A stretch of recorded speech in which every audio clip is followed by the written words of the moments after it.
Everyone wants greater dating confidence, and I'm going to talk to you about that coming up next.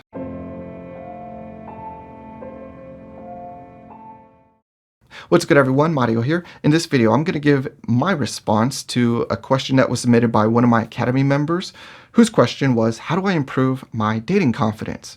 All right, well, we're going to track that. I'm kind of going to approach that from a macro level with a big picture sort of way to do that. But before I do, let me just remind you that if you're not fully satisfied with your dating or your online dating experiences, I encourage and invite you to join one or both of our free academies. They send out free weekly videos that are designed to help you up your game. Get Game Group Academy is about dating and relationships, and we also have our online dating academy. Super easy to join, takes seconds, and the link is in the description or the card for this video. All right, so let's get into this question. How can I improve my dating confidence? Well, I would kind of lump this in as the same sort of question as how do I grow? How do I learn? And to me, I would break that down as coming from what I call the 4 E's. All right. I have 4 E's that I say really affect growth, development, learning, education, that sort of thing.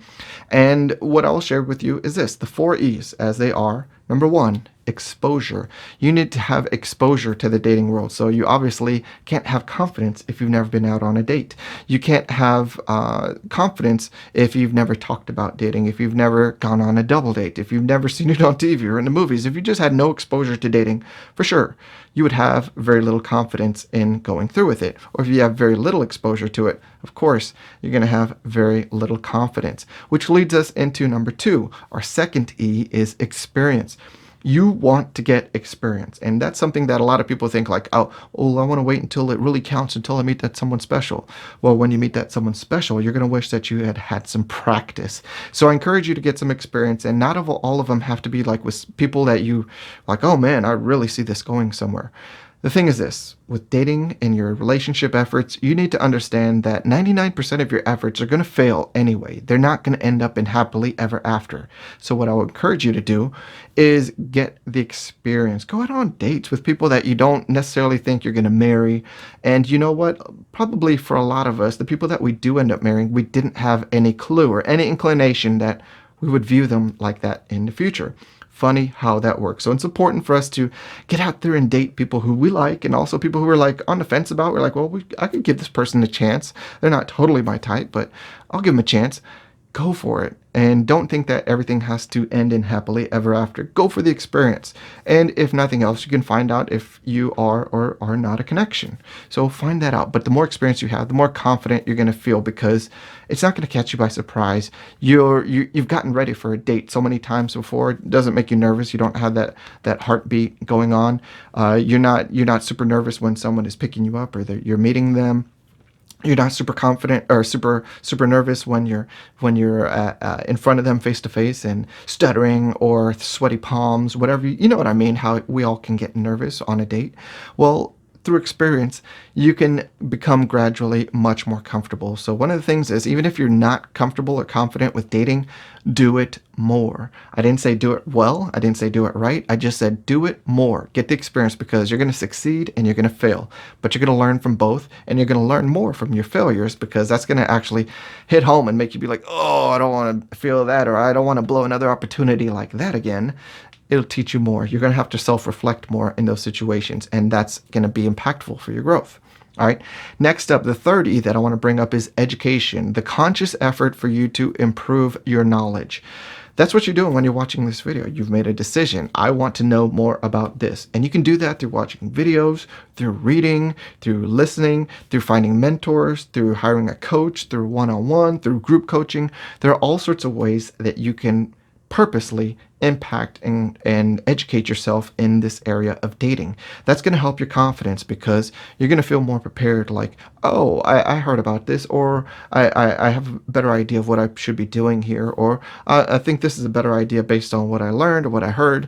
You're going to feel more confident rather than feeling like, I don't know what to do or say. You have already been preparing through your education for narrowing those times when you don't know what to do or say, which are always going to happen.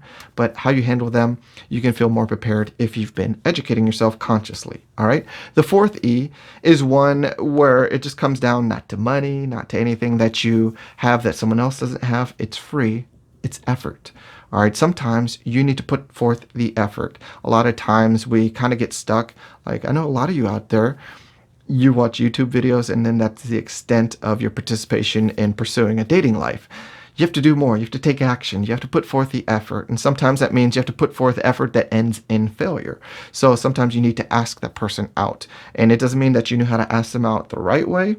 It doesn't mean that you asked them out smoothly. It doesn't mean that they even said yes to asking you to your request to take them out or hang out with them.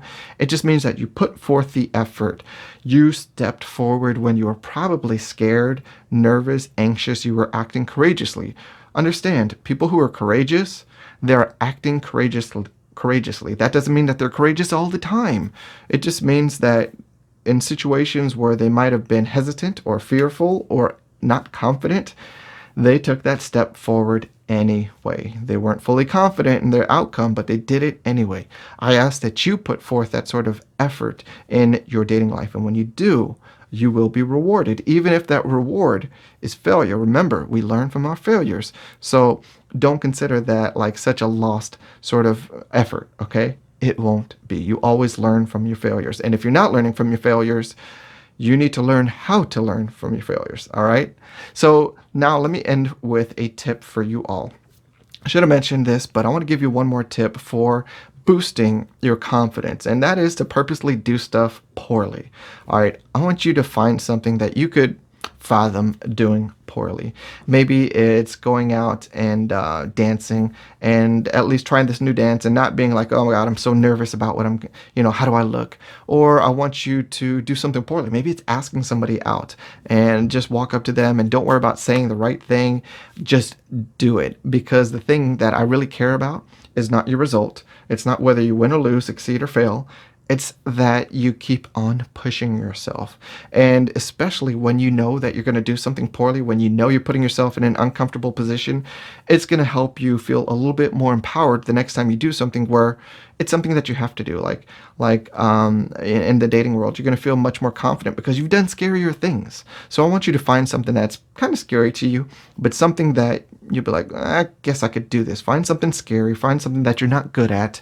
And I don't mean like I'm kind of, don't do the dancing thing if like you're a phenomenal dancer. Do something publicly, and it doesn't have to be long. I want you just to give yourself a small challenge to feel uncomfortable, small challenge to push yourself out of your comfort zone, because you know you're going to do it poorly and you know that you won't be the best. And sometimes we need practice at that because it helps us give ourselves permission to not be the best and still move forward with our dating efforts. So think about that. Mismatch on purpose. Mess up your hair and go out.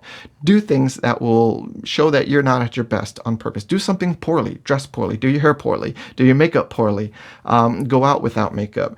Do something where you're definitely pushing your comfort zone and it's just a matter of effort. It has nothing to do with right or wrong, just an effort to put yourself out of your comfort zone by doing something poorly. All right, you got it?